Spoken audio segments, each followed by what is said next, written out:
Hello, and welcome to Marathon Swim Stories, where we connect with marathon swimmers around the world to find out how they got started, what makes them tick, and why they keep going. It's where we explore the human side of the superhuman feats of endurance swimmers, the connections that we have with each other, our support crew, and the waters we cross. If you've ever stood at the edge of a body of water and wondered what it would be like to swim to the other side, you're in good company. I'm Shannon Keegan, marathon swimmer, water relationship coach, and founder of Intrepid Water, where I virtually teach swimming freedom. Freedom to get started, shed the confines of the pool, or your preconceived notions of what's possible. Find out more at intrepidwater.com. I'm embarrassed at how long this story has been in my hopper. The truth is, I'm not sure the best way to introduce a story like Joe's. It's a story of transformation, feeling uniquely alone, and that uniqueness being what brings us ultimately together. But the story needs to be heard. Thank you, Joe Cole, for sharing your story. Enjoy. All right, Joe, very nice to virtually meet you. Tell me, what's your story? Oh man, that's such a loaded question, right? What's your story? My story, if I had to kind of broad stroke my story, it would be one of transformation. It would be a story of wandering. It would be a story of I'm so incredibly lost for so much of my life. But it's also a story of discovery and a story of finding, true Joe and what that looks like and the journey there. My story is messy. And on some level, I feel like I'm describing everybody's story. Isn't everybody's story, I hope everybody takes time to discover. Exactly. Take the time to realize that they're just like everyone else. I'm with you. I hope everybody realizes that. I think a lot of people are really hard on themselves and they think that, that they're different. I mean, we're all different, but yeah, anyway. All right. Tell me more. Yeah, you're right. There are things that happen to us, and there are a variety of things, trauma, whatever you want to call it, that somehow have this way of making us feel uniquely alone and separated. I think most people would resonate with the thoughts or feelings that nobody knows what it's like to be me, that I'm uniquely broken and I'm uniquely alone. And I understand that. And I felt that way for most of my life. I know what that's like. And then I would also say, on the other side of that or next door to that or somewhere in that recipe, there's also the things that uniquely bring us together that somehow magically, like, I don't know you, and now we're having this wonderful conversation. There's things that we can participate in or grab onto that make us uniquely feel like we belong or that we're part of something and we're part of a family. And so all of a sudden you can deep dive in a conversation with someone you've never met before and there's a connection. And so that's a beautiful thing. Those two things, the separate and alone and the together and belonging, for me, aren't different things. They're part of the same thing for me. Yeah. So I would say my story is a lot of my life spent trying to get rid of one part of the story and only live in a space where I fit in and I belong part of the story. But that doesn't work. That's not a recipe for success. So if you're listening, don't do that. Right. Yeah. Right. I just learned from my experience. Don't do that. Mm-hmm. And so swimming, right? Because we're talking about swimming. Yeah. We have yet to talk about swimming. Swimming's a big part of that journey for me because in a large part, it's a spiritual practice for me that has led me to a discovery and a celebration of who I am and where I belong. And it's helped me to sort of engage fear and pain and sorrow and loss and sadness in a different way. I love it. How did you get to this place of finding the water? Let's start with how did you find the water? So, growing up in Newport Beach and Southern California, I've always I've always found a place for myself in the ocean. It's always been a thing for me. As a little kid splashing in the waves, and that transitions to a bodyboard and some fins, and then surfing was a big part of my life and has always been a big part of my life. But of course, there's the other side to that. There's the very egoic side to surfing and the ocean, and it's what you look like and the stuff you have and the people who are around you and look at me and ooh ah and kind of that. So I really got sucked into a lot of that, but always love the ocean. I love being underwater. It's quiet. And maybe it's the place where I don't hear myself and I can't talk. Maybe the quiet for me isn't a place where I silence all the voices around me. Maybe, if I'm honest, the quiet I find in the water is a place where I'm just have a break from my voice and the voice that goes on up here, in a sense. So as a kid, always drawn to the water, always loved the water. I was a terrible swimmer in high school. I got kicked off the swim team because I was smoking pot. That's not good. I was just kind of that kid who always had this love of, but it was never, I don't know, just was always kind of off to the side. So you got kicked off the swim team, and then what? Yeah. In college, I got super sucked into, like in a good way, that sounds bad. I got really addicted to whitewater kayaking and found a lot of love of water in the river. So for me, I feel like I've always needed to have connection to something larger than myself. So growing up, it's always the ocean, but if I move, it can easily be the mountains. I can easily switch that sort of need or thing inside me to mountains and rivers and ice and snow and rocks and those types of things.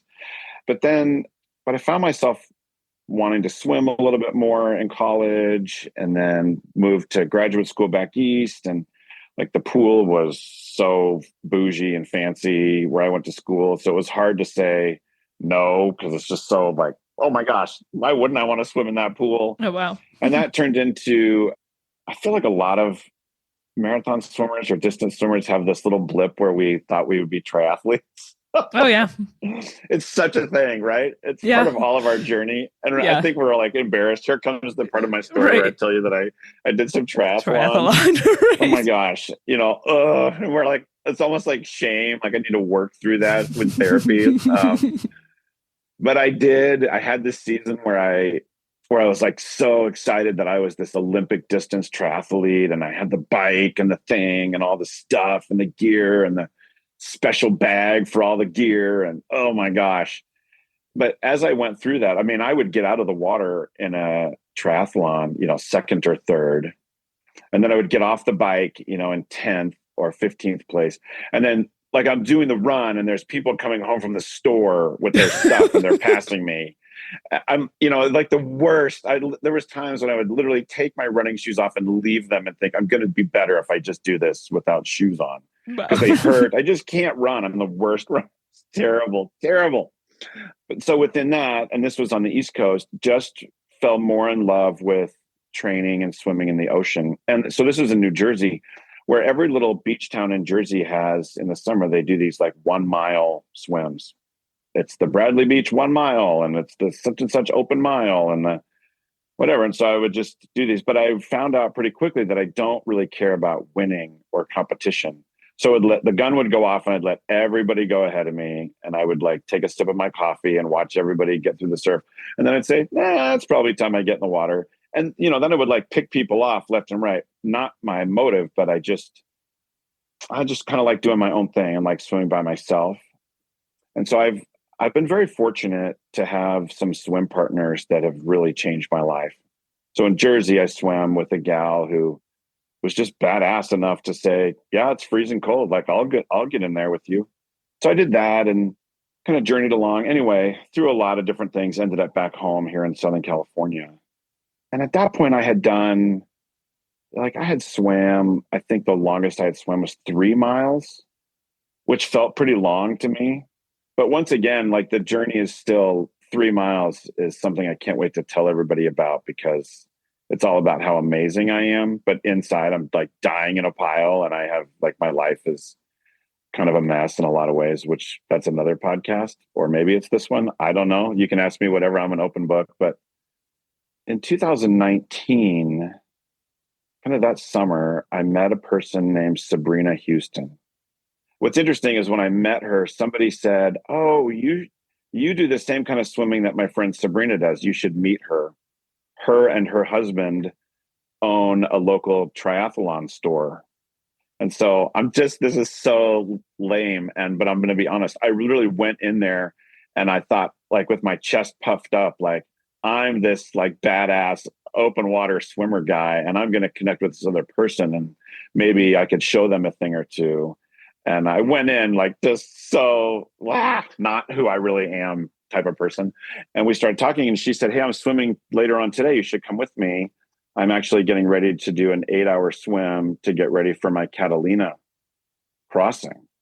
And I thought, oh shit, like this person is a whole different level than I am. Right. I'm an idiot. And I really remember thinking, gosh, I'm so full of myself. It's crazy. I'm just so like self-absorbed, full of self-righteousness. I mean, this is who I was for a long time. So I met Sabrina and we started swimming together. And I showed up and helped her on an 8-hour training swim. Like I swam an hour. That was it.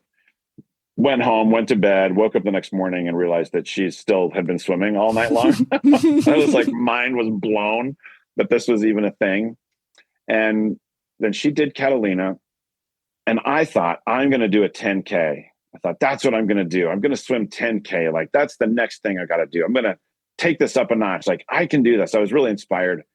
And I contacted a coach in San Francisco, and they wrote a training plan for me, and it was all good. And like the training plan totally fell apart because it didn't work for me, because really quickly I could swim 10K, like within a couple of weeks. So this long-term plan, I'm like, just didn't need that. Yeah. I didn't need that. And I felt like, what am I doing? I felt a little lost. And Sabrina said, you should do Catalina, which is funny because when you swim a big channel, I think you come home and you announce to everybody at Masters, "Hey, everybody can do this. Everybody should do what I just did. It was amazing." Right. People are looking at you like, you're crazy. Why would we ever do that? But there's a sense of everybody should take this on now. Right. It's that like the on top of the world feeling of like, it resonates so well, at least for me, when I finish this, it resonates so much with my being and who I am that I want everyone to have that kind of joy and that sensation, that feeling like, oh yeah, you could do it too, even though they don't want it necessarily. Yeah. And even though there's a giant assumption that not like physically that they could do it, but that, yeah, most people just don't want to do what we're doing. It just doesn't even sound fun or interesting, or no. It just sounds like a big no, like a hard pass for most people. So anyway, she was so excited. And I thought, like, I grew up in Newport Beach. I mean, we just talked about that a little bit. And so, I grew up surfing Blackies, which is the north side of the Newport Beach Pier. And so you sit there in the lineup and you stare at what? I mean, you stare at Catalina. I mean, so I grew up looking at that island. I grew up going there, sailing there, being there, taking boats there, and helicopter there once. I mean, I've been there a lot of different ways. I spent time there as a kid. I thought, yeah, like that would be amazing.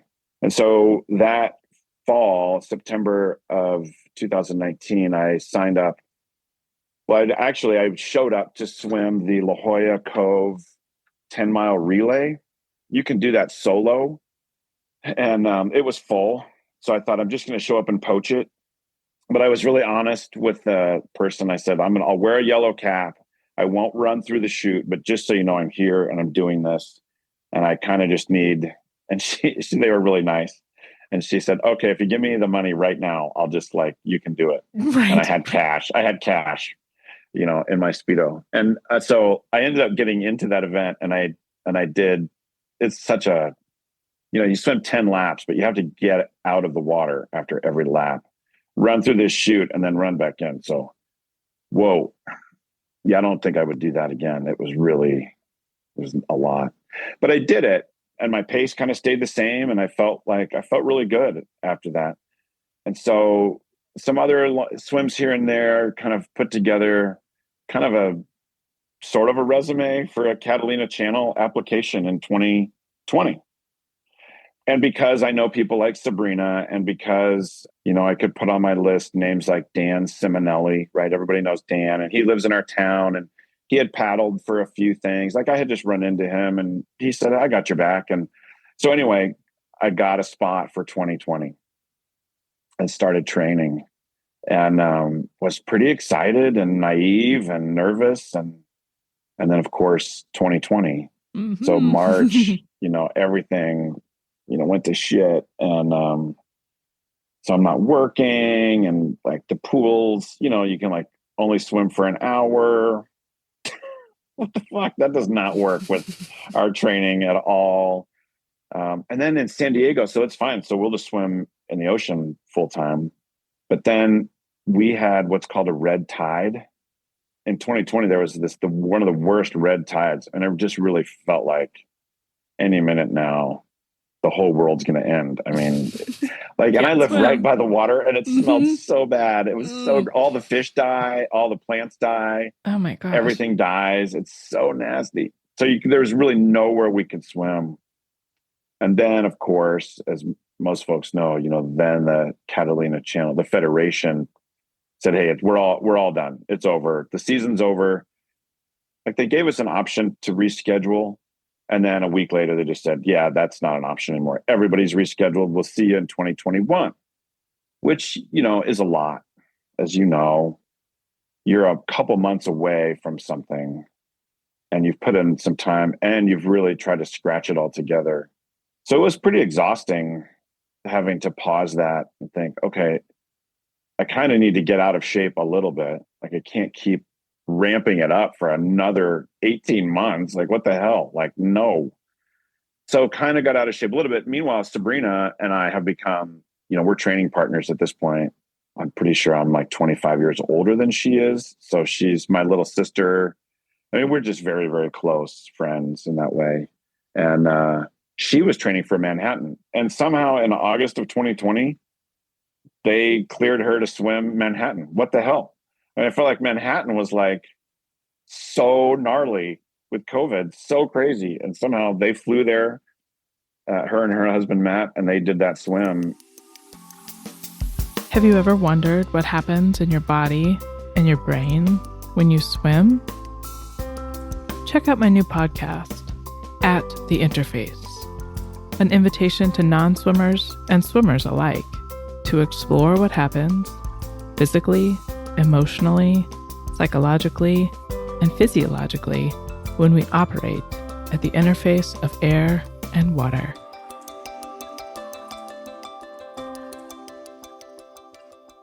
Okay, so you were telling us about Sabrina making it around Manhattan in 2020, despite all the COVID craziness. It was amazing to me to see the people doing things during 2020, because I wrote my season off early because it just seemed untenable. And it was amazing to see people still out there doing stuff. So that was just like oh, okay. Not only do we do hard things, we do hard things when it's really hard. Seeing people do the English Channel and stuff like that. So yeah, where did you end up? So Sabrina went to Manhattan. What about Joe? Yeah, so I ended up nowhere. I ended up just hanging on and being disappointed, of course, and feeling a little lost. I think we carry the weight of a upcoming swim with a lot of anticipation and joy and excitement, but it's also kind of this heavy thing that's out there, like, whoa, that's coming. And so all of a sudden it's going to be another year of that. So anyway, in 2021, I reapplied. I didn't have to reapply. Our permits just got kind of bumped forward. And so kept training 2021. I swam around Coronado Island in 2021. That's when I really spent time with Dan, who's just such a gentle soul. I don't know if you know him or. I was supposed to meet him when I did Coronado in 21, but he was unable to escort me. So I got to know Jax really well, which was awesome. But yeah, we had a few back and forth. So anyway, he's an amazing, amazing person in our community. He's a cool guy. Yeah. Yeah. So I did that, and I sort of used that as a 5-hour swim, like in my training. And Sabrina was training for the English Channel that year. So a lot of those things lined up on some level, and we just kept doing our long swims on and on. Then I was scheduled to swim Catalina the night of August 2nd on the bottom scratcher. And I had a wonderful team of people put together with lots of experience, Dan being one of them. Of course, Sabrina and her husband, Matt, who was a kayaker and one of my oldest friends I met in the 7th grade, was on the boat. He's a really good master swimmer and surfer and waterman. But 2 weeks before that, and that we don't need to get into all this stuff, but 2 weeks before that, my whole life just fell apart. Uh-oh. Like if you were to think of like your worst fears, like the worst thing, like if this happens, I probably won't make it. Like if these things come to be true, I'm going to be just uniquely fucked. Like there's no way I survive that. And all of those things within a week, all of those things in me happened. And it was some really devastating stuff. It was so much that I just don't think I cognitively or emotionally or spiritually or just me had time to really understand, okay, did that just happen? Is this happening? And then all of a sudden, I'm filling bottles and getting ready for, to drive up to San Pedro to get on the bottom scratcher. And I felt good. I mean, I physically felt, and I had done all the training for sure. So that night, leaving San Pedro, feeling pretty excited, feeling like, okay, I need this swim. I need this swim because I just need a break from my life. And I need a break from a lot that was going on inside of me and around me with my family. And so we journeyed out to Doctor's Cove like you do. And I jumped off the boat and picked up my rock and, did all the little traditions and all the things. And Kevin, the captain, and, my whole crew, everybody was cheering me on and it was super cool. And, but Shannon, if I'm honest, like there was this part of me that looks back now and recognizes that who that person was getting off that boat wasn't really me. It was like a version of me that I was trying to be. Like my mantra was, and I got this from, they didn't make it up either, but USA Women's Soccer, like LFG, right? Let's fucking go. Like that's their thing. And they're such a badass squad. Like I love them. And so that was kind of my thing. Like, we're going to just crush this and get it, and like just gnarly and Rage Against the Machine. And it was just like, that was kind of the deal. And I get that. Some people swim that way. I mean, all people that swim and like punk, they're listening to those like old punk and that just fires them up and they're in the water. Like, that's fine. But that was kind of my attitude. Anyway, got in the water and conditions were pretty shitty, rocking and rolling. Like everybody on the boat, as soon as I start swimming, everybody's throwing up. Everybody's super sick. Like everybody. There's times when I look over and I can see Dan in the kayak a ways away from me. And then way beyond him is the bottom scratcher just getting tossed. We were separated a lot because of waves and wind and current and all the things. It was so messy. So I think I got in the water like at 10:30 or 11, but it was around 2 a.m., 2:30 that I just started to feel like something was wrong and I couldn't figure it out. The team, my crew had figured it out or recognized it about an hour earlier. Like Joe's stroke rate's changing. Sabrina, who swam next to me a zillion miles, can recognize, even in the dark, like something's wrong. And I was getting really frustrated. I was really angry. I remember screaming under the water, like just, like what the, like why am my body's not doing what I want it to do? I was very frustrated. I started to slur my speech a little bit. And so they were thinking, okay, he could be hypothermic, although their temp was 67, which is well within my reach or zone. Although you and I know you can be hypothermic in 85-degree water. So that's not a thing necessarily. But I couldn't get my arms out of the water at one point. I just couldn't swing my arms the way, like I could I thought I was swimming, but I just felt really different. And then I guess they had switched, the kayaks had switched. And so I think Matt was in the water at that time. Most of the rest of this little story, I'm just going off what other people have told me. And so I remember calling out for Dan, and that's the last thing that I remember.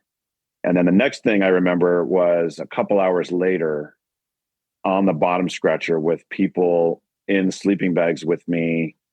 I wake up feeling like, what are these things glued to my chest? Because I had the paddles, those things on me. And I remember my jaw feeling weird because I have a nurse on my team. Her name's Trisha. And she had slapped me as hard as she could, like 15 times. Oh, wow. I remember hearing her on the phone with the Coast Guard. Her and Kevin were like debating. And so I was swimming along and went unconscious, face down in the water at 2:30, 2:45. A support swimmer, Scott Wagner, he was ready to jump in. Like, I think at like the 3:00 hour, it was like he was ready to go. And so he was all literally ready to go and just jumped off the boat and was able to get to me and flip me over. And which once again, I have no memory of this at all. Oh my gosh. Which is pretty scary. It's been a couple of years now, and I still, the thought of kind of a space in your life that you don't have a memory of, but what happened in that space, everybody else in your life has a memory of, and it's really traumatic and scary. Like a sense of really being out of control. Like I had no control in that situation. And I will forever be so thankful and grateful to Kevin and the bottom scratcher team, but then my team who just went into action. The Federation and Forrest and all that they did for me during that time was incredible. I know Forrest was on the phone during that, and he was on the phone with the boat in that moment. It was pretty intense. Wasn't really sure kind of what to make of that in the moment. Did your heart actually stop, or did you just lose consciousness? I mean, either way, they got you out, but I was just out of curiosity. Well, we didn't know for a while. So eventually, at the hospital. So what turned out is I actually had a stroke. Oh my gosh. Yeah, I had a stroke this next sentence, I had a stroke at 2:30 in the morning in the Catalina Channel. In the middle, swimming, not like just hanging out on a boat, just swimming. Yeah, right. Yeah, like in a Speedo cap and goggles, like in the darkest, inkiest black, like, wow. What the hell kind of situation in really shitty conditions. I mean, my first support swimmer got out of the water and looked at everybody else and said, I don't know if I can go back out there. Like that was the most gnarly hour of my life. It was really crazy conditions. So just navigating us in that water was pretty nuts. So I just remember thinking when I came to, okay, I'm on the boat and it's moving really fast. And this is not where I'm supposed to be. And of course, your first thought is, I didn't make it. Like it wasn't about am I okay? Am I okay, right? It was, I didn't finish. Like I didn't oh my gosh, now I'm on that list of the people that didn't finish. Oh, geez. And back then that was so important to me. That was kind of a thing for me. And I mean, I want to finish, but it was just more self-centeredness than anything, I think. And this was last year, to be clear, September 2021? Yeah, September 20 or August 2021. August 21. Yeah. Wow. Yeah. Okay. So it's been a year and a half almost. A year and a few months, like a year and 5 months and a few days. And so, Coast Guard was coming to get me. My body temp was 89.9. And my neurologist would say, hey, even if that was off by 3 degrees, like, dude, 93 is not okay. So I remember kind of coming to, and I drifted in and out of consciousness the whole way back to San Pedro. Coast Guard was, rotors were turning. There was conversation, do we go back to Two Harbors? And do they pick me up there? Is it better for me just to have bottom scratcher all the way back to San Pedro and all the things. And I just had this sense in me that I just needed to go home. Like I just wanted to go home. I just kept saying I just wanted to go home, and I wanted to be in my home. I wanted to be near my kids. I have 4 teenage boys. Wow. Who are all amazing and they're super great in the water, but I just needed to go home. And so I, in the way that I can be so wonderfully manipulative, I know that just took a left turn, but it's just a thing. I was able to convince the Coast Guard to let me go home and not go straight to the hospital, because I had an RN with me the whole time. So they said, well, so I just wanted to go home and let my team go, and then that person will take me to the hospital. But I wanted to be in the hospital near my family. I didn't want to be in the hospital in the LA. Wow. Okay. You know, I wanted to be somewhere where like I was at home, and I work in healthcare. So I wanted to be around some people and some places that I knew. And that drive home was hell. I felt so bad and so disconnected, and my body felt like it had been turned inside out.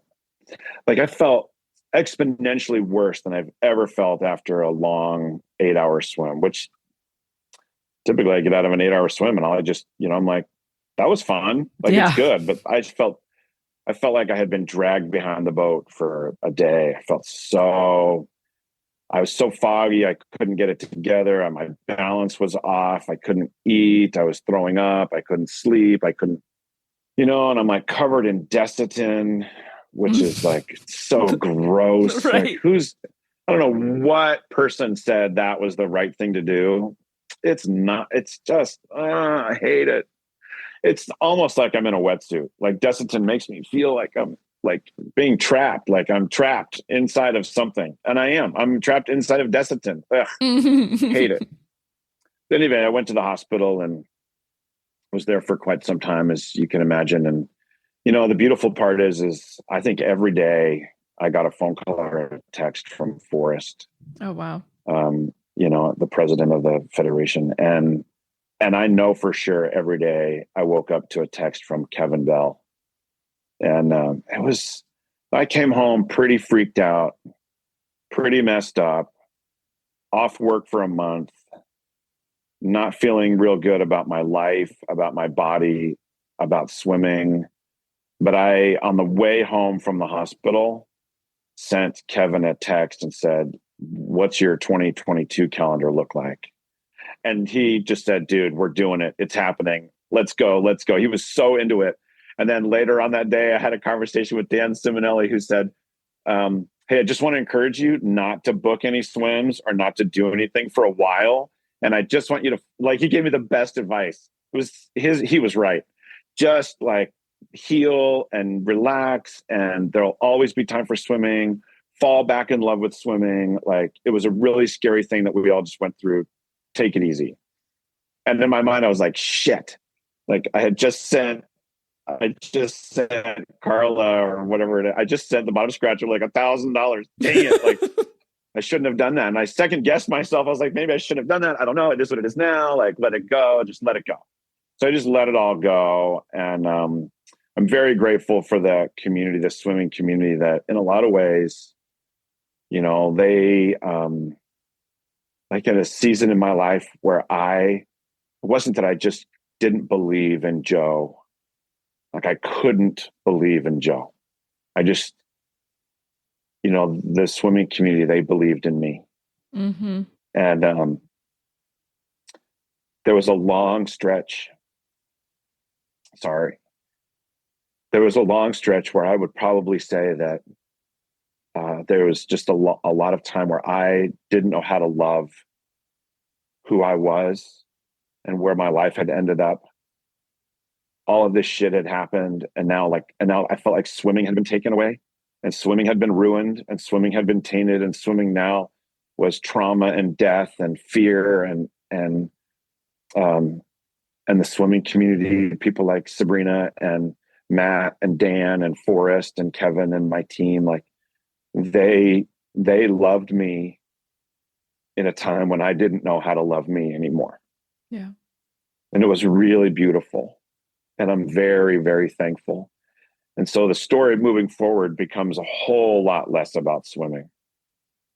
I mean, swimming's the thing that we're doing, but it becomes just about something different, because I think out of that trauma and darkness, like actual darkness, I just started asking different questions about who I am and what was important. And so I started training in January of 2022, and I just trained differently.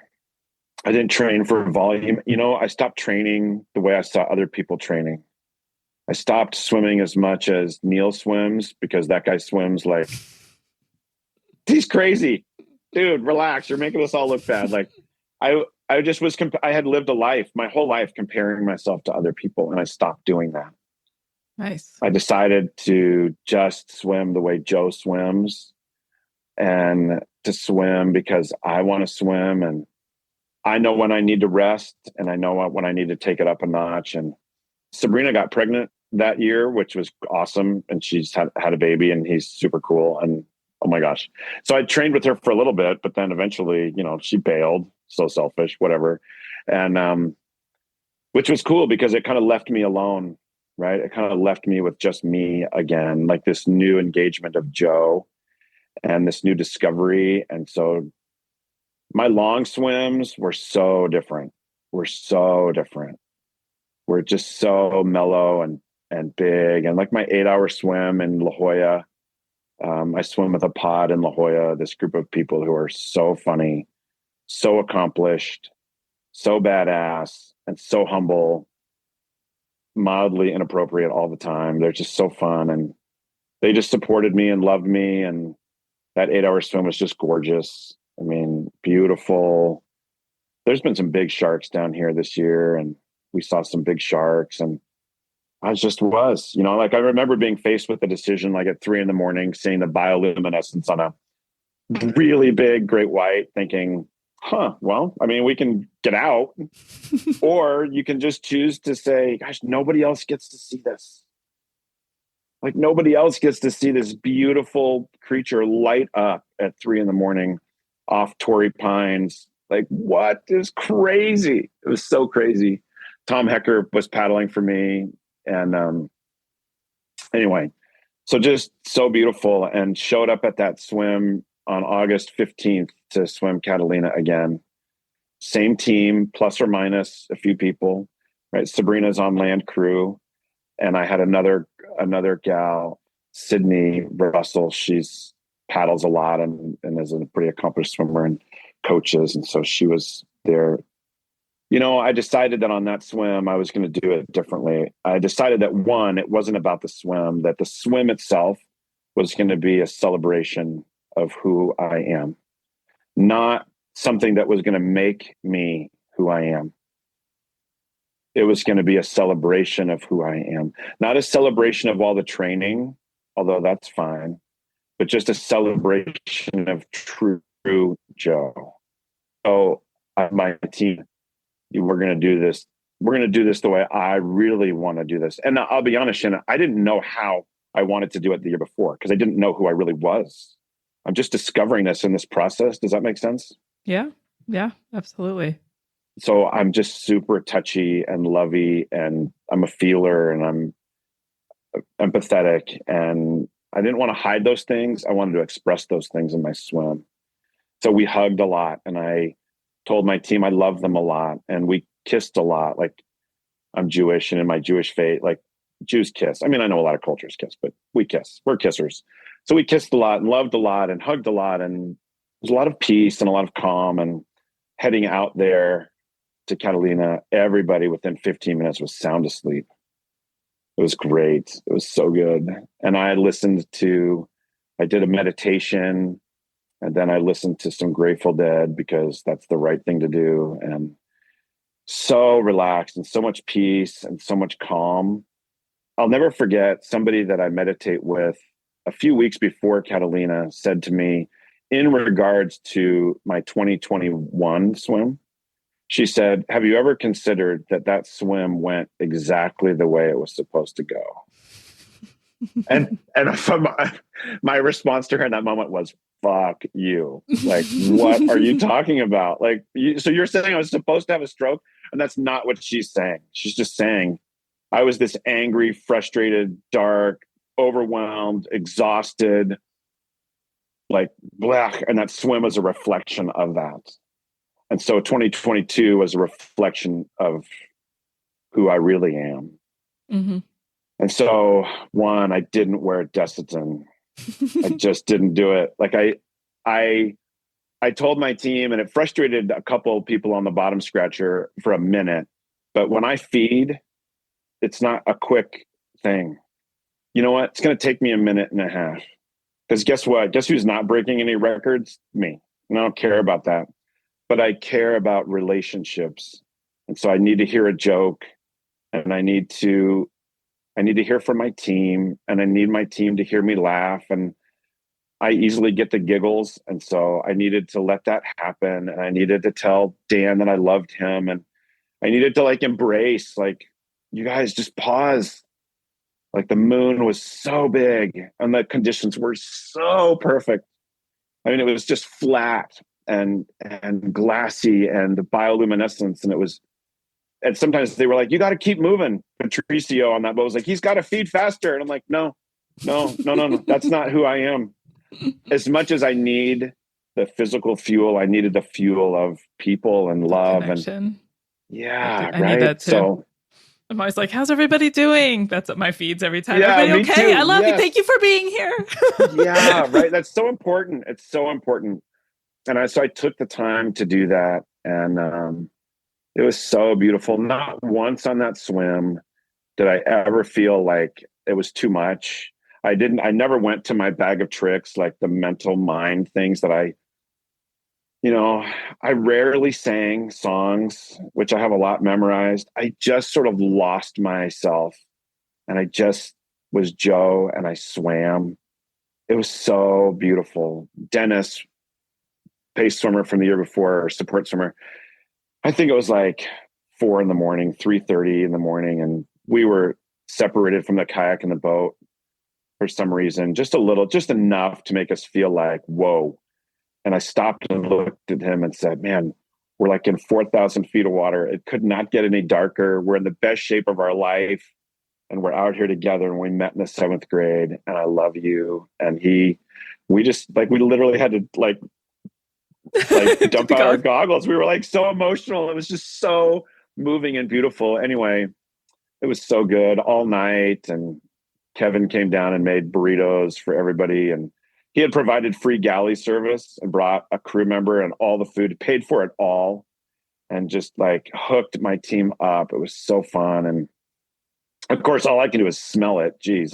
Right. I don't get any bacon. I can just smell the bacon, Anyway, eventually my team gets in the water with me and we start swimming into that final stretch. And Dan's kayaking, and I can hear him tell the team to back off a little bit.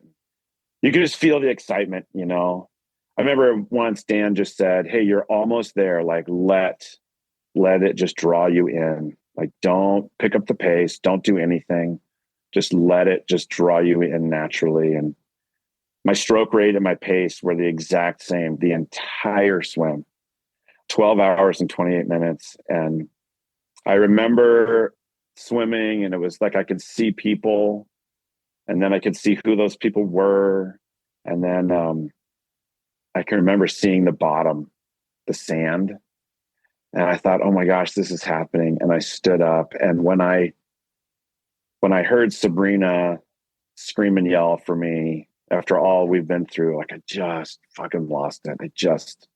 I was just a wreck. And when I just start sobbing, like it wasn't even a release of something. It was more just overwhelmed with this new life, this rebirth, you can call it whatever you want. You can call it, it was like the resurrection of Joe, the celebration. Somebody said it was like you were baptized for 12 and a half hours. And that's not even my language. It just like, whoa, it was crazy. But my youngest son had come up to be part of the crew. And so I hugged him and hugged everybody that were there. And after you passed the water line, of course, right? Yeah, of course. Like ran up, got to dry land. I honked the horn. It's so funny. Like the bottom scratcher says, keep going, keep going. Like they always tell you, I know where to go. I know what the rules are. Like, are you kidding me? I've imagined this for so long. So of course, yeah, I go up and get to dry land, and then the horn honks, and then all the hugging and loving, and my team comes aboard, and we all take pictures and all the things, and it was just so beautiful. And the water for the last couple hours was like 62, 63. So it had cooled off quite a bit on that shelf.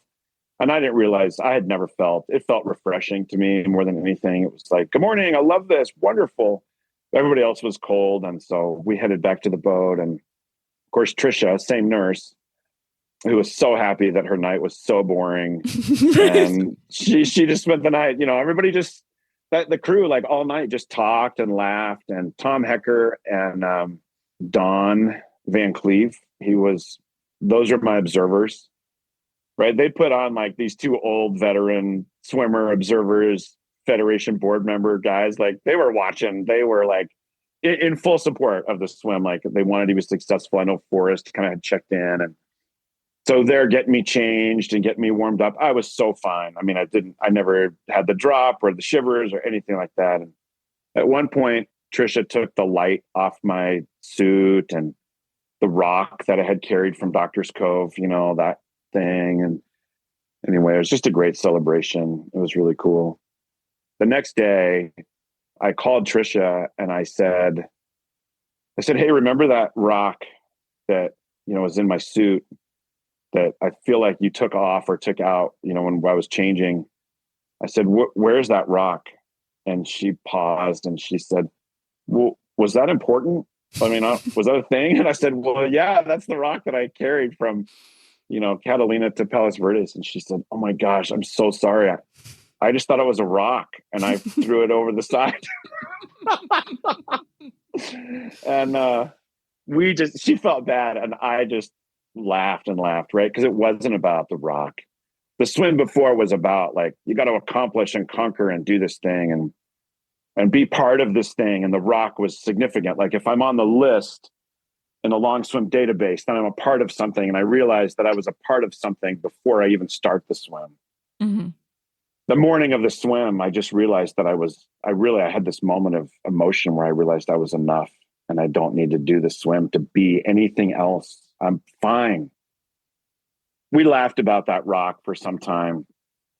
The next day, Thursday, I ran into one of my land crew. His name's John, and he's a really important guy in my life and just a really good friend. And he knows nothing about swimming and nothing about what was happening. I just invited him up. And so he didn't really realize what he was going to be a part of. And when we saw each other, we both burst into tears of like emotion and joy and whoa and our friendship. And he hugged me and he said, I had no idea what you were really doing until I saw it. And he said, it was so cool. And thank you. And wow. And he said, I don't know if I was supposed to do this or not, but while I was on that beach, I picked up this little white rock and I saved it and I wanted to give it to you just as a way to remember. And I thought, oh my gosh, I wasn't supposed to carry the rock that Joe carried, right? The rock that floats in my swim bag right now is the rock of community, is the rock of connection, and the rock of other people, the rock that was given to me, and was just so moved in that moment. And so I believe I have the right rock,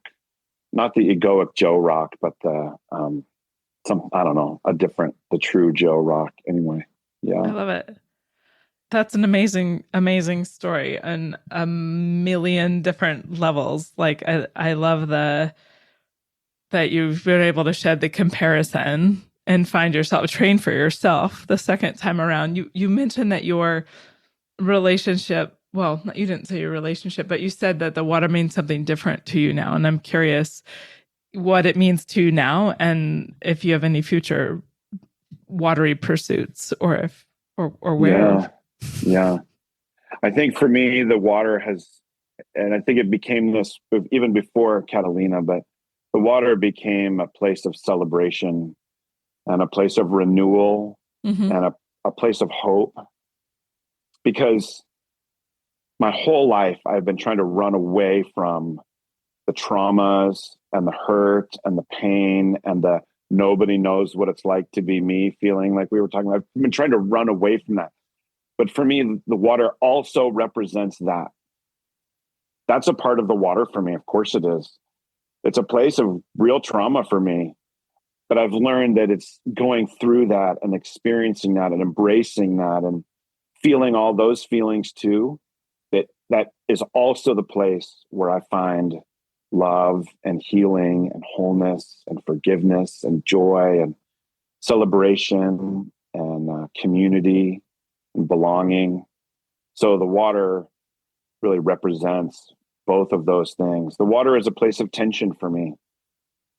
And I hold the tension of fear. We all have it, I think. Maybe I think we all have it. That's a better way to say that. The tension between the fear and the heavy and some sorrow and scary and loss, because I have loss in the water. And then on the other hand, the place of belonging and community and the giggles and fun and family and all of that. And I think that tension in the water reminds me that right in the middle of all of it is love. And that's what it's, for me, that's what it's just about now. I mean, that's it for me. So, yeah.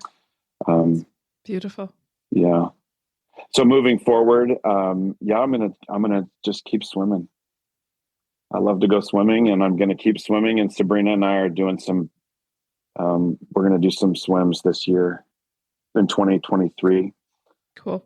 We lost a swimmer in 2021. He was taken from us. And so she was going to swim that year. She was going to swim the California Triple Crown. Mm-hmm. So we're going to finish that for her this year. That's great. Yeah. Thank you so much for sharing your story, Joe. Yeah. Thanks for listening to my story. I appreciate it. Yeah. It's a good one.